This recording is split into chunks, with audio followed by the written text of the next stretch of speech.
먼저 요한복음 14장 16절로 20절의 말씀을 우리 한 목소리로 봉독하겠습니다.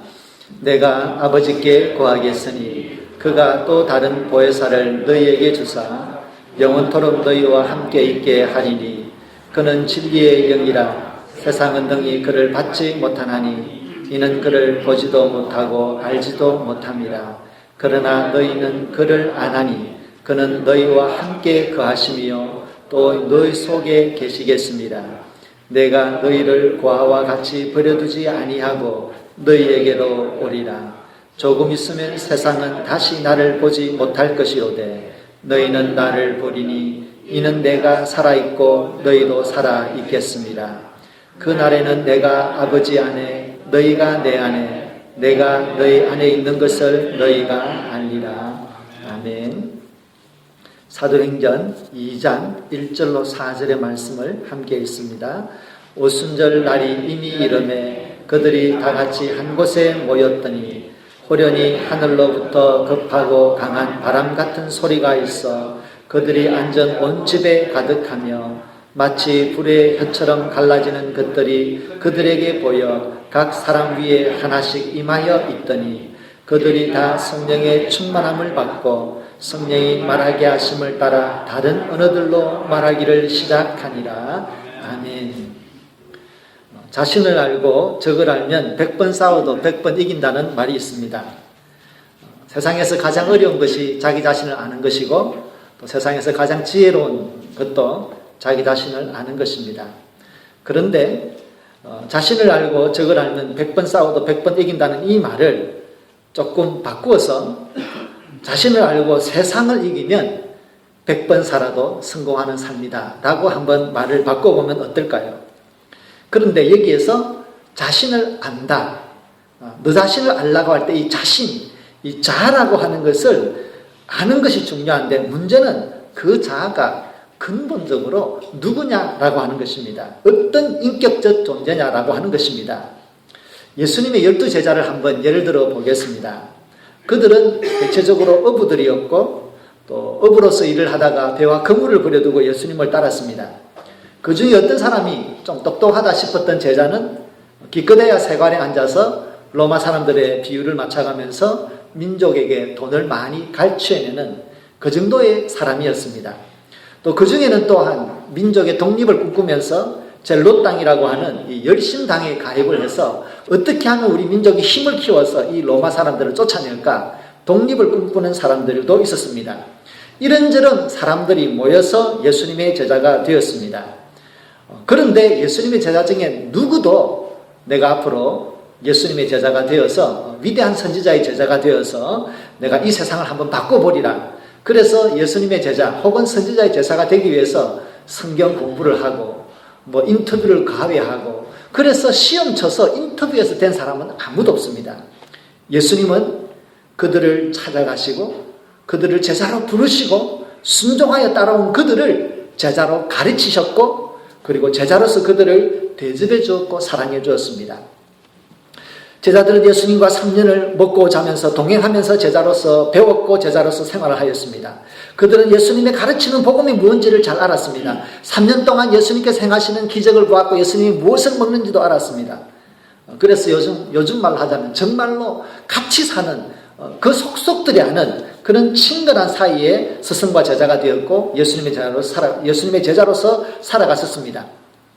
어디 그것뿐이겠습니까? 예수님께서 십자가에 돌아가시고 난 다음에 죽음으로부터 3일 동안 3일 이후에 부활하셨는데 그 부활의 몸까지도 직접 눈으로 보고 부활의 주님과 만나서 같이 식사를 나눈 그런 사이였었습니다.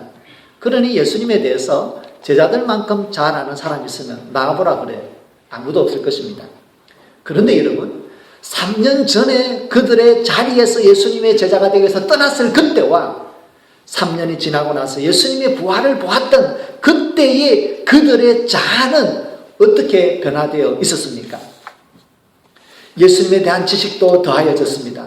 예수님에 대한 경험도 더하여졌습니다. 그리고 예수님이 누구인지도 알고 심지어는 예수님을 믿기까지 하였습니다.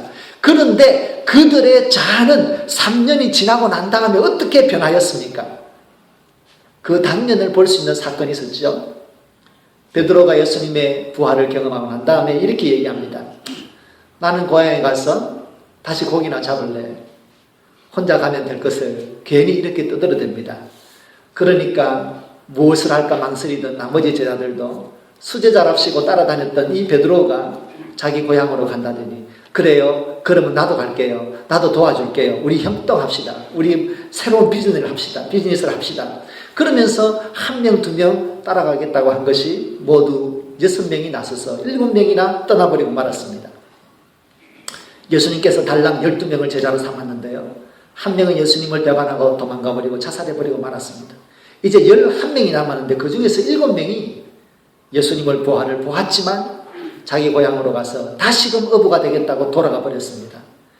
예수님은 제자를 키우는 이 사역에 있어서 성공하셨습니까? 실패하셨습니까? 적어도 눈으로 보기로는 예수님은 실패한 사역자였습니다. 적어도 눈으로 보기에는 제자들은 이미 제자의 모습이 아니었습니다. 자, 이런 제자들에게 예수님은 자기의 사역을 맡기시면서 마지막 성천하는 자리에 그들을 부르셨습니다.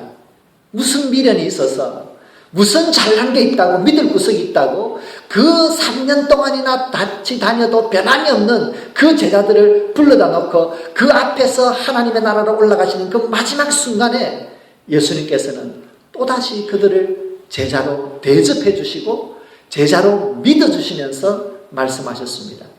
사도행전 1장의 말씀을 같이 읽겠습니다. 예루살렘을 떠나지 말고 내게서 들은 바 아버지께서 약속하신 것을 기다리라. 요한은 물로 세례를 베풀었으나 너희는 몇 날이 못되어 성령으로 세례를 받으리라. 오직 성령이 너희에게 임하시면 너희가 권능을 받고 예루살렘과 온 유대와 사마리아와 땅끝까지 이르러 내 증인이 되리라. 아멘. 이 말씀을 주셨습니다. 기도하여서 성령 세례를 기다려라. 성령을 받으면 권능을 입게 될 것인데 그리고 나서 너희들은 사명자가 되어 땅끝까지 이르는 나의 증인이 되어라 말씀하셨습니다. 지지리도 못난 그들, 3년을 먹고 자면서 가르쳐도 변함이 없는 그들을 남겨두시고 홀로 남겨두시고 하나님의 나라로 가시는 예수님께서 하시는 마지막 말씀이었습니다. 그런데 제자들이 청개구리 같아서 이제서야 마음에 가책이 되고 뭔가 깨달음이 있었는지 이번에는 예수님의 말씀에 순종했습니다. 그들은 마가의 다락방에 모였습니다. 40일 전에 그 다락방에서 예수님과 마지막 만찬을 나누던 그 자리에 그들은 다시 모여서 예수님의 말씀을 기억하며 성령의 세례를 받기 위하여 기도하였습니다. 그리고 일주일 정도 기도하여서 드디어 이제 오순절날이 되었는데 그들도 여전히 그들은 그 자리에서 예수님의 제자들과 예수님의 어머니와 동생들 그래서 한 120명 정도가 모여서 그 자리에서 기도하고 있었는데 그때에 성령 하나님이 그들 가운데 임하였습니다. 성경이 정언하기로는 그들이 기도할 때에 강한 바람 같은 소리가 그들 가운데 가득하였다라고 했습니다. 그리고 불꽃이 나면 끝이 다 이렇게 예리하게 갈라지지 않습니까? 그 불꽃 같은 것들이 각 사람의 위에 그 120명의 성도들 위에 각 사람의 위에 그 불꽃이 임하여 있었다고 했습니다. 그것이 성령 충만한 것에 대한 영적인 현상이었습니다. 그리고 거기에서 멈추지 아니하고 그들의 입속에서 이제까지 알 수 없었던 놀라운 새로운 언어들이 터져나오기 시작했습니다. 그들이 생전 가보지도 않았고 배워보지도 않았던 외국의 말들, 새로운 방언으로 기도하기 시작했습니다. 그 기도가 얼마나 뜨거웠던지 길을 지나가는 사람들이 그 다락방에 사는 그 소리를 듣고서 이거 우리 고향의 말인데, 이거 우리나라의 말인데, 이곳에서 이런 이야기를 듣구나 라고 할 만큼 그 기도는 강력한 기도였으며 그 기도는 그 도시를 흔드는 기도가 되었던 것입니다. 오순절날에 기도하는 제자들, 그들에게 임하였던 성령의 임재, 그들이 120명이나 되는 이 성도들이 예수 그리스도의 약속 말씀처럼 성령으로 말미암아 거듭나게 되고 성령으로 충만하게 되었을 때에 그들은 비로소 예수님이 꿈꾸었던 예수님의 공동체, 예수님이 꿈꾸었던 예수님의 교회를 이루게 된 것입니다. 예수님께서 3년 동안 그들과 함께 지내시면서 그토록 이루고자 하셨던 예수님의 공동체가 성령의 능력 안에서 태어나게 된 것입니다. 예수님께서는 처음에 베드로에게 베드로야, 너가 참 복이 있다. 이것을 너에게 알게 한 것은 사람이 아니고 하나님의 지혜다. 그러면서 이 반석 위에 나의 교회를 세우겠다고 약속하셨습니다. 그리고 그 약속의 말씀은 성령 하나님께서 임재하심으로 예수님의 약속의 말씀을 성취하였습니다. 그래서 교회는 근본적으로 예수님에 대한 신앙의 고백과 예수님에 대한 믿음과 그 고백과 그리고 성령의 임재 가운데서 태어난 것입니다. 그래서 우리는 교회를 일컬어서 하나님의 능력, 성령의 능력 안에 있는 교회라고 이야기할 수 있습니다. 우리 교회의 역사적인 뿌리가 바로 여기에 있습니다. 우리의 신앙의 뿌리가 바로 여기에 있습니다. 오순절날에 성령이 강림하여 한 사람 한 사람 위에 성령이 충만히 임하였고 그들이 성령의 뜨거운 믿음의 공동체가 되는 그것이 바로 우리의 뿌리입니다. 그래서 우리는 지금 예수님을 믿는 믿음의 공동체를 이루고 있는데 우리의 공동체의 성격이 무엇인지를 이해하려면 우리는 오늘 본문에서 보여지는 오순절 마가의 다락방에서 있었던 성령의 능력 안에서 태어나는 초대교회를 보아야만 하는 것입니다. 교회는 성령의 능력 안에서 탄생한 예수님의 공동체, 복음의 공동체입니다. 예수님은 이 교회를 마음속에서 꿈꾸셨고 일찍 제자들에게 이렇게 예수님의 꿈꾸는 성령의 능력 안에서 있는 태어나는 교회에 대하여 제자들에게 말씀하신 적이 있었습니다.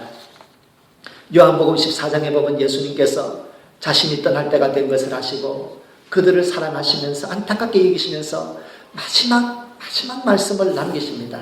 그 중에서 16절, 17절, 20절의 말씀을 같이 한번 읽어보겠습니다. 요한복음 14장입니다. 내가 아버지께 구하겠으니 그가 또 다른 보혜사를 너희에게 주사 영원토록 너희와 함께 있게 하리니 그는 진리의 영이라. 너희는 그를 아나니 그는 너희와 함께 거하심이요 또 너희 속에 계시겠습니다.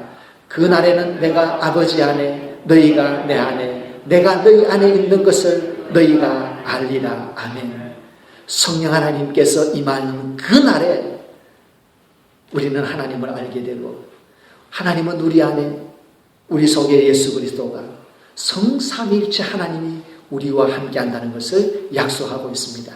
이것이 예수님께서 꿈꾸었던 예수님의 공동체 진정한 교회의 모습인 것입니다.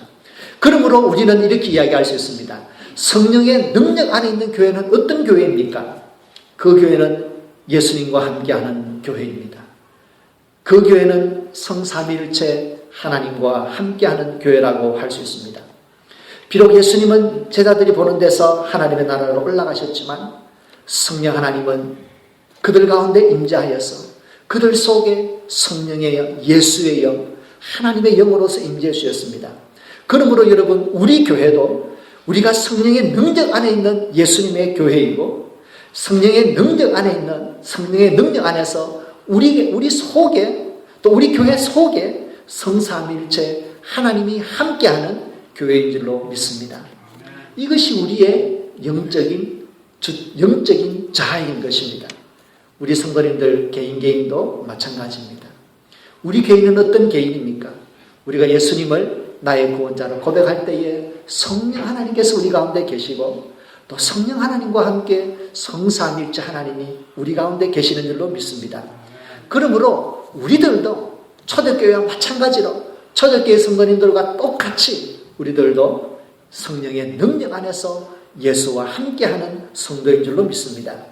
이것이 우리의 영적인 정체성이고 우리의 신앙의 뿌리인 줄로 믿습니다.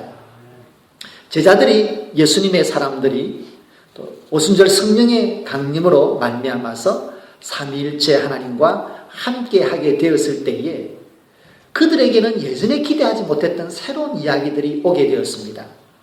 그것은 그들의 영적인 자아가 성령으로 충만하지 않았을 때 그들은 세상을 바라보는 눈이 세상의 것을 부러워하였습니다.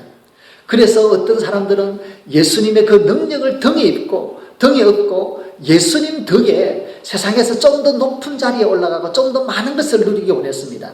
또 어떤 제자는 예수님의 능력을 등에 업고 로마 사람들을 쫓아내고 자기가 원하는 이스라엘의 독립된 민족을 이루기 원하였습니다. 그래서 그들은 예수님을 통해서 세상에 있는 그 무엇을 가지기를 원했었습니다. 그런데 이제 그들이 성령으로 충만하게 되고 난 다음에 그들은 이제 더 이상 세상을 보지 않았습니다. 그들은 더 이상 세상을 부러워하지도 않았습니다. 예수님을 따라다니고 예수님이 십자가에 못 박혀 돌아가셨을 때에 그들은 이제 더 이상 예수님을 통해서 이룰 수 있는 것이 없다고 생각했습니다. 그리고 그들도 예수님 때문에 잘못하면 나도 큰일 당하겠다 싶어서 세상을 두려워하였습니다. 그러나 그들이 성령이 충만하고 난 다음에 그들의 자아가 영적으로 거듭나고 난 다음에 그들은 이제 더 이상 세상을 부러워하지 않을 뿐만 아니라 두려워하지도 않았습니다. 많은 사람들 앞에서 너희들이 예수님을 십자가에 못 박았다고, 예수님께서 죽음으로부터 3일 만에 부활하셨고 우리가 그 증인이 된다고, 예수님을 믿을 때 영원한 생명을 얻는다라고 회개하고 예수님을 믿으라고 당당히 외치는 복음의 사람들이 되었습니다. 그들은 더 이상 세상을 부러워하지도 않습니다. 내가 가진 것은 은도 아니고 금도 아닙니다. 그러나 내가 가지고 있는 그 이름, 그 예수의 이름을 가지고 내가 너에게 명하느니 예수의 이름으로 일어나 걸으라고 하고 있습니다. 그들은 세상의 것을 부러워하지 않고 그들이 가지고 있는 예수 그리스도의 이름, 이 능력이 우리가 세상에 줄 수 있는 최고의 선물이라는 것을 알았습니다. 그러므로 그들은 세상을 부러워하지 않고 두려워하지도 않습니다. 오히려 세상을 향하여 예수 그리스도의 복음과 그 이름을 전해주기 위하여 그들은 일어났던 것입니다. 우리 스스로 이 세상을 열심히 따라가 본 적이 있었을 것입니다. 젊은 시절 공부를 잘해서 좋은 대학을 나오고 좋은 학력을 가지면 세상에서 많은 것을 가지고 있을 수 있다고 믿었습니다. 그런 사람들을 부러워했습니다. 그 다음에 우리는 돈을 벌기 위해서 최선을 다했습니다. 이렇게 저렇게 돈을 모아보아서 세상에서 남들보다 부럽지 않게 살기를 원했을 것입니다. 그리고 우리는 자녀를 잘 키워서 내가 이루지 못한 것을 더 이룰 수 있다고 생각했고, 내가 얻은 것에 거기에 더하여 우리의 자녀들이 더 복된 삶을 살 수 있다고 믿었습니다. 우리는 언제나 세상을 부러워하고 그것을 놓치지 않기 위해서 더 많이 얻기 위해서 다녔습니다. 거기에서 처지지 않기 위해서 노력하였습니다. 우리의 영적인 자아가 달라질 때 성령 하나님께서 우리 가운데 임하시고 성령의 능력 가운데서 우리 속에 성령 하나님이, 아니 삼위일체 하나님이 우리 가운데 살아계시다는 것을 느끼게 될 때, 우리의 영적인 자아가 변화되게 될 때 우리는 이제 더 이상 세상을 따라가기 위해서 노력할 필요가 없습니다. 왜입니까? 우리는 세상에게 줄 수 있는 최고의 것을 가졌기 때문입니다. 그것은 바로 예수 그리스도의 복음이며 예수 그리스도 그 능력의 이름인 줄로 믿습니다. 그러므로 여러분, 우리는 이제 더 이상 세상을 기웃거릴 필요 없습니다. 세상을 부러워할 필요도 없고 교만하고 질투할 필요도 없습니다. 왜입니까? 세상을 창조하신 하나님, 생명의 주인이신, 부활의 주인이신 그분이 우리 속에 계시기 때문입니다. 성도 여러분, 교회는 이러한 우리의 본래의 모습을 깨달아야 합니다. 이 본래의 모습을 드러내어야 됩니다. 우리들도 이 신앙의 본래적인 모습, 하나님께서 말씀 가운데 주셨던 이 영적인 축복의 모습을 우리는 믿음으로 받아들일 뿐만 아니라 우리의 삶 가운데 드러내야 되겠습니다. 그리할 할 때에 우리는 예수님께서 꿈꾸셨던 그 예수님의 공동체, 성령의 능력 안에서 태어난 믿음의 사람, 믿음의 교회가 될 줄로 믿습니다. 다음으로 우리가 생각해야 될 것은 오순절날의 성령의 능력 안에서 탄생한 교회는 어떤 교회입니까? 그것은 세상을 향한 사명의 공동체였습니다. 예수님께서 성천하시는 그 자리에서 마지막 하신 말씀, 최고의 말씀, 그 최고의 말씀은 사도행전 1장 8절 예수님 우리에게 남긴 대사명의 말씀이죠. 다시 한번 같이 읽겠습니다. 오직 성령이 너희에게 임하시면 너희가 권능을 받고 예루살렘과 온 유대와 사마리아와 땅끝까지 이르러 내 증인이 되리라 하셨습니다.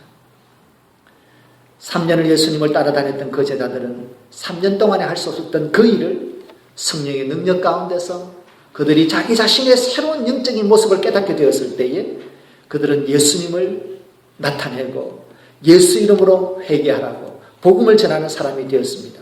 그들은 이제 더 이상 어부가 아니었습니다. 그들은 이제 더 이상 세상에 돌아가야 될 세상에 그 어떤 것도 없었습니다. 왜냐하면 그들은 전혀 영적으로 다른 새로운 사람들이었기 때문입니다.